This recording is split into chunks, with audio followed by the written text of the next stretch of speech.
Bismillahirrahmanirrahim. Assalamualaikum warahmatullahi wabarakatuh. Kawan-kawan, bersama saya lagi Ahmad Satria Fazrul Rahman. Oke, para pemirsa, para penonton dan subscriber saya yang saya banggakan, mohon maaf ya, di minggu-minggu kemarin saya tidak upload video karena memang saya akhir-akhir ini saya sedang banyak urusan yang lain dan juga urusan pekerjaan tentu saja.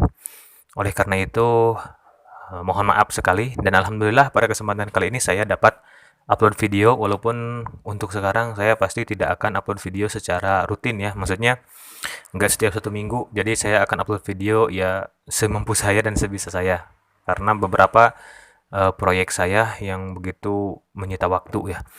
Tapi tetap, bagi saya berbagi di channel saya itu tidak akan saya tinggalkan, supaya kawan-kawan juga dapat melihat beberapa kegiatan saya, sehingga mudah-mudahan ada beberapa poin-poin yang dapat memberikan inspirasi untuk kawan-kawan. Oke, kawan-kawan semuanya, pada hari ini atau di video kali ini saya akan berbicara banyak tentang bagaimana sih cara kita meningkatkan diri kita atau meningkatkan produktivitas kita sebagai kaum milenial. Selain beternak dan juga bertani, di beberapa video saya sebelumnya, saya juga menghimbau kepada para pemuda dan kawan-kawan semua, ayo kita mulai sekarang mengenal teknologi. Maksudnya bagaimana? Kita kan sudah mengenal teknologi ya, pasti saya juga yakin kawan-kawan memiliki gawai atau perangkat HP ya, mobile phone. Setiap orang pasti punya smartphone, bahkan yang saya amati anak-anak kecil pun mereka sudah memegang smartphone di tangan mereka. Dan pasti Anda pun memegang smartphone. Selain itu pasti Anda pun punya laptop bagi sebagian orang, punya perangkat komputer pribadi atau laptop yang bisa dibawa kemana-mana. Karena laptop sekarang bukan barang yang langka ya, nggak seperti dulu. Kemudian smartphone juga bukan barang yang aneh lagi untuk saat ini. Tapi intinya di sini adalah bagaimana kita dapat menggunakan teknologi yang kita pegang untuk sebaik-baiknya, sehingga pertama dapat memberikan pengaruh positif bagi kita, juga kedua selanjutnya dapat menghasilkan, dan yang ketiga dapat membuat diri kita lebih produktif. Oke, kawan-kawan, yang pertama tadi adalah bagaimana memberikan hal-hal yang positif bagi kita. Tentu yang namanya teknologi ini akan memberikan dampak yang berbeda tergantung siapa yang memegangnya. Sebagaimana pisau ya, kawan-kawan. Pisau dapat digunakan untuk hal-hal positif dan dapat juga digunakan untuk hal-hal negatif. Teknologi pun sama. Jika Anda memiliki smartphone dan Anda menggunakannya dengan sebaik-baiknya, smartphone adalah sumber produktivitas bagi Anda sebenarnya. Hal-hal yang positif dapat dilakukan dengan smartphone. Tapi kebanyakan dari kita hanya memegang perangkat-perangkat ini, alat-alat ini sebagai sarana konsumtif saja.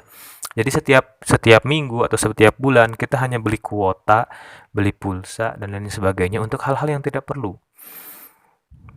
Ketika kita main di Facebook, kita hanya baca-baca status orang lain. Ketika kita main di YouTube, kita hanya menonton saja. Kenapa Anda tidak memulai sesuatu yang positif? Minimal Anda menonton ketika di YouTube, menonton hal-hal yang dapat meningkatkan produktivitas Anda.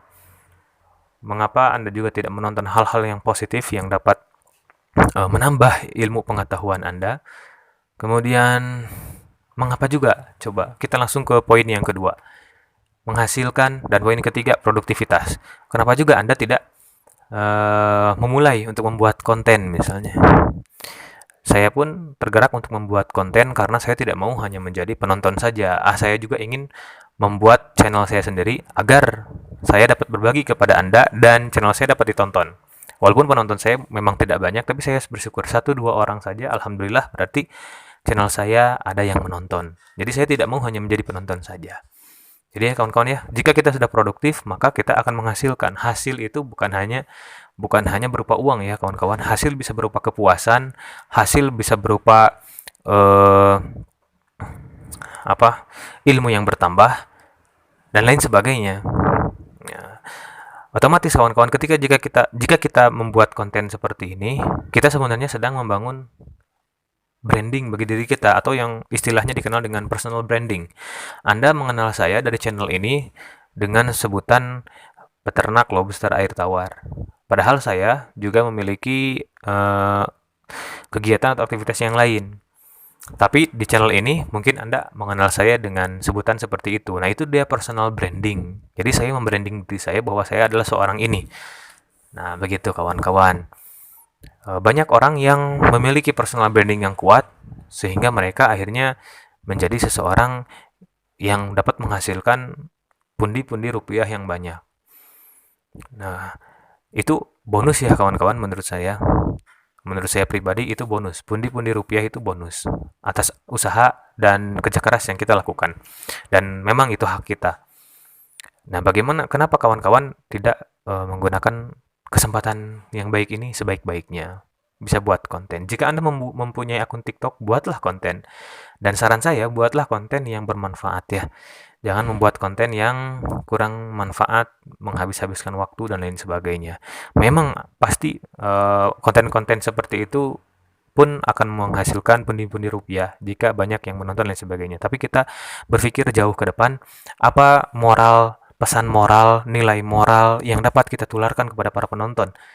Apa juga yang akan kita dapat berikan kepada generasi selanjutnya nanti. Jika kita hanya memberikan konten-konten sampah saja, maka niscaya negara kita nggak akan maju-maju.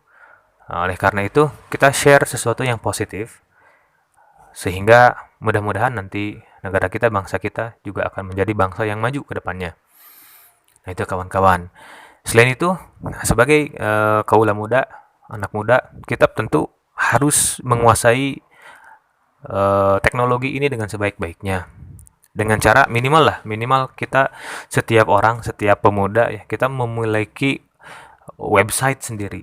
Nah, kenapa saya menganjurkan agar memiliki website sendiri? Nah, di sana ketika kita sudah mempunyai website, kita dapat produktif di sana. Entah kita akan menulis, entah kita akan menyuarakan opini kita dan lain sebagainya. Tentu opini yang positif ya kawan-kawan. Jangan menyuarakan hal-hal yang berbau hoax dan lain sebagainya yang dapat mengadu domba.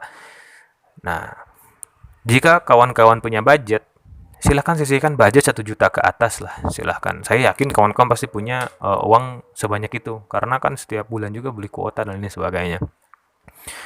Silahkan membuat website. Nggak usah yang mahal-mahal lah, silahkan, kan ada pilihan. Ada beberapa penyedia hosting juga yang menyediakan beberapa promo kawan-kawan. Seperti gratis SSL atau domain, kemudian diskon, dan sebagainya. Paket-paketannya pun berbeda. Silakan kawan-kawan mulai dengan paketan yang paling murah. Membuat website, terangkan diri kawan-kawan bagaimana. Jika Anda adalah seorang petani, maka tuangkan pengalaman Anda di sana, kawan-kawan. Jika Anda adalah seorang pedagang, tuangkan juga pengalaman kawan-kawan bagaimana pedagang, trik, tips, dan lain sebagainya. Jika Anda seorang dokter, dan lain sebagainya. Atau bahkan cita-cita Anda, apapun itu, silakan tuangkan dalam website kawan-kawan.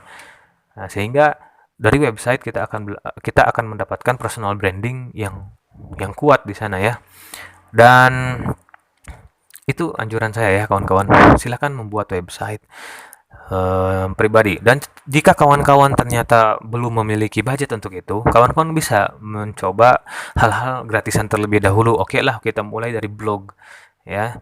Blog yang gratisan. Silakan mulai saja dari sana. Yang penting kita mulai action. Kita sebarluaskan linknya supaya suara kita bisa terdengar. Maksud saya suara kita, opini kita, pendapat kita, ilmu yang kita baca, dan lain sebagainya. Nah, itu kawan-kawan ya. Jadi, ini saja yang bisa saya sampaikan. Mudah-mudahan bermanfaat.